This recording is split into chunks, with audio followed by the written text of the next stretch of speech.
compatriotes, ce lundi funeste du 3 novembre 2025, la Guinée a été une nouvelle fois trahie.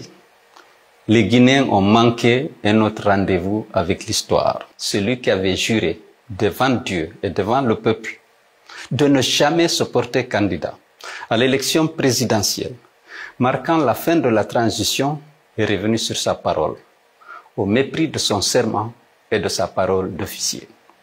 Le général Mamadi Doumbouya a déposé en effet sa candidature à la Cour suprême, la plus haute institution judiciaire du pays, devant laquelle il avait juré pourtant de ne jamais le faire, et à laquelle institution il avait demandé qu'en cas de parjure, de lui faire subir la rigueur de la loi.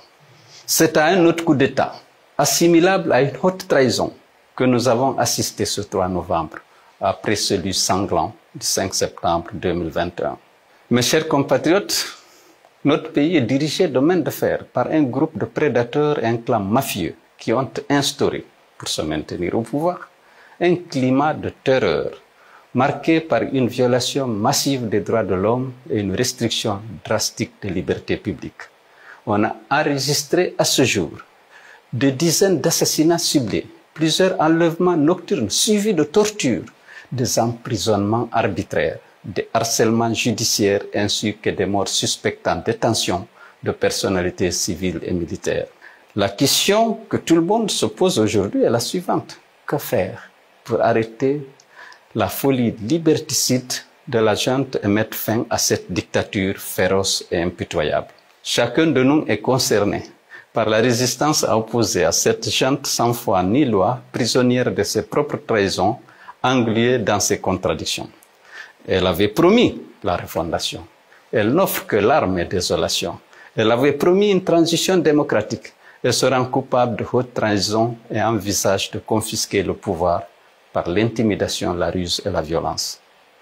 Notre peuple, aujourd'hui meurtri, opprimé, séquestré et dominé, fera payer le parjure par la puissance irrésistible de la volonté populaire.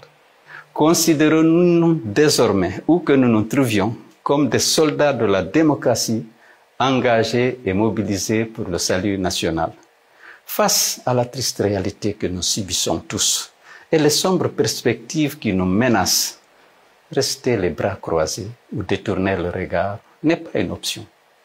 Nous ne pouvons nous résoudre aux faits accomplis par la démission collective ou par la résignation individuelle. Peuple martyr de Guinée, mes chers compatriotes, nous devons mieux nous organiser, nous rassembler au-delà des partis politiques et des communautés régionales pour identifier ensemble les nouvelles stratégies plus adaptées à la lutte que nous devons mener pour le triomphe des valeurs que nous partageons et pour l'épanouissement des générations actuelles et futures. Dans ce combat, nous ne plierons pas, nous ne reculerons pas, nous ne céderons pas d'un iota. Nous nous dresserons tous comme un seul homme, avec courage et détermination, pour mettre fin au cycle vicieux des promesses trahies et des serments bafoués. Nous nous battrons par tous les moyens pour la liberté, la démocratie et la justice, pour le triomphe de la légitimité républicaine et la préservation des acquis démocratiques obtenus de haute lutte et chers à tous, à ceux qui se croient invulnérables et invincibles, parce qu'ils se sont enrichis sur le dos du peuple et détiennent des armes. Nous opposerons la force irremplaçable de la majorité silencieuse. Que ceux qui pensent pouvoir continuer à régner par la peur et l'intimidation en s'imposant par les armes sachent qu'ils seront rattrapés par leur forfaiture. Ils sont condamnés d'avance par l'histoire et déjà vaincus, car la voix du peuple est la voix de Dieu.